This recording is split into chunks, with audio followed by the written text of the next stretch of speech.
জি ভাই, বাদল সরকার মিডিয়া, আপনি বলছেন যে ভাই আমি বিদেশে যাওয়ার চিন্তা ভাবনা করছি, আসলে আমার মনটা চাচ্ছে না, কিন্তু ফ্যামিলি ও শ্বশুর বাড়ির চাপে যেতে রাজি হয়েছি, আপনার পরামর্শে কি বলবেন?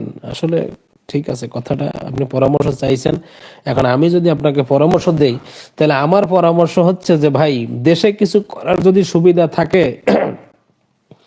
তাহলে বিদেশে যাইয়ে লাভ নাই। এখন এর কারণটা হচ্ছে, কারণ আপনার একটা জীবন আছে, আপনি একজন বিবাহিত, আপনার একটা জীবন আছে, যেহেতু আপনার ফ্যামিলি আছে, বউ আছে, বাচ্চা আছে, সংসার আছে, যেহেতু আপনার শ্বশুরবাড়ির থেকে চাপ দিছে বলছেন, তাহলে আপনার এখন সব থেকে আপনার কি যৌবন বয়স, অর্থাৎ এখন আপনার শক্তি সামর্থ্য আছে, এখনই হচ্ছে আপনার অন্তত পক্ষে এই স্ত্রীর কাছে থাকা, সন্তানদের কাছে থাকা, মা বাবার কাছে থাকার সময় হচ্ছে এখন।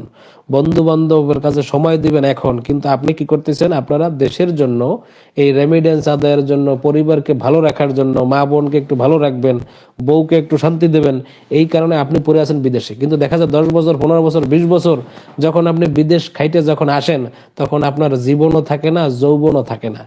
এই আনন্দের যে সময়টা, সেই আনন্দের সময়টাই আপনি বিদেশে কাটাই দিচ্ছেন।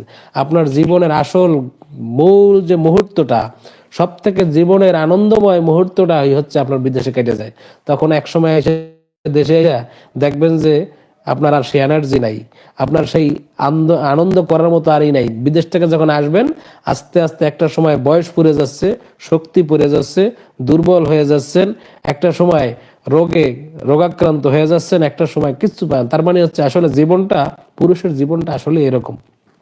আসলে পরিবারের জন্য তারা অনেক কিছু ত্যাগ করতে রাজি, কিন্তু আসলে কেউ কি বিদেশে ইচ্ছে করে যায়? কেউ ইচ্ছে করে যাইতে চায় না। বাস্তবটা হচ্ছে শুধুমাত্র এই একটা পুরুষ তার স্ত্রী, সন্তান, মা, ভাই, বোন, শ্বশুর, শাশুড়ি, আত্মীয় স্বজনের মন রক্ষা করতে গিয়ে তারা বিদেশে যাইতে বাধ্য হয়।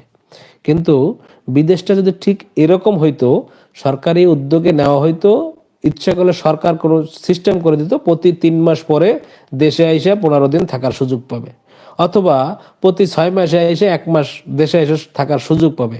এরকম হইলেও অনেকটা খুব সহজ হইতো।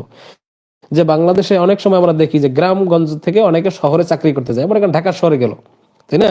চিটাগাং থেকে একটা লোক ঢাকা শহরে চাকরি করতে গেছে, সেখানে যে 3-4 মাস পরে বাড়ি আসতেই পারে।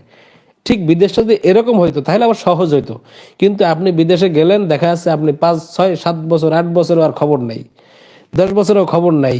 এই 10 বছর, 15 বছর, 20 বছর ধরে যারা জীবনটাই কাটাচ্ছেন এই বিদেশে, আমি তাদেরকে আমি পরামর্শ দিতে পারি যে আপনারা বিদেশে পড়ে থাকেন। এই দেশের এত ডেভেলপ দরকার নাই যে আপনার বউ ছেলেমে, আত্মীয় স্বজন, তাদেরকে সময় না দিয়ে পুরো জীবনের আসল সময়টা আপনি যৌবনটাই পার করে দেবেন বিদেশে, পরে এসে দেখবেন আপনার দেহের খোসাটা চলে এসে। ঠিক আছে, ওই ওই আনন্দ ফুর্তি আর কোনো কাজে লাগবে না। আমরা দেখছি এই পর্যন্ত, আমারও দেখা বহু, এগুলো আপনারাও দেখেন, বাস্তবেই তো দেখেন যে অনেক মানুষ সারা জীবন কষ্ট করে, চাকরি করে, চাকরি বাকরি কষ্ট করে একসময় পেনশন পায়, লক্ষ লক্ষ টাকা, কোটি টাকা অনেকে পেনশন পাচ্ছেন। পেনশন পাওয়ার পরে দেখবেন ওই লোকটা জীবনে কিছু করে নাই, সারা জীবন খাইছে দিয়েছে, কষ্ট করছে, একটা সময় সে পেনশনে বড় অঙ্কের টাকা পাইয়া সে বড় একটা বিল্ডিং বিল্ডিং গেছে, মনে করেন 2, 4, 5 তলা সে একটা বিল্ডিং হাঁকাইছে।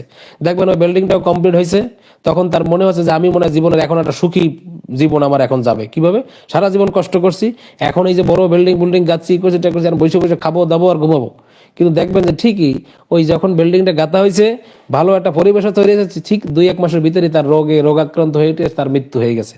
কিন্তু মানুষের জীবনটা কিন্তু বাস্তবে এরকম যে আমরা যত স্বপ্ন দেখি, এই স্বপ্ন আছে বিধে আমরা বাইসে আছি, কিন্তু স্বপ্ন শেষ পর্যন্ত আমরা পূরণ করতে পারি না। সারা জীবন কষ্ট করে যখন একটা টাকা পয়সার যখন দেখা পাই, যখন ভালো কিছু করি, তখন আর এই দুনিয়ায় থাকার সময় আর থাকে না। তখন আল্লাহ তাআলা বলে, তুমি আমার কাছে চলে আসো বান্দা, তোমার আর দুনিয়ায় থাকার সময় নেই। আসলে এগুলোই হচ্ছে বাস্তব।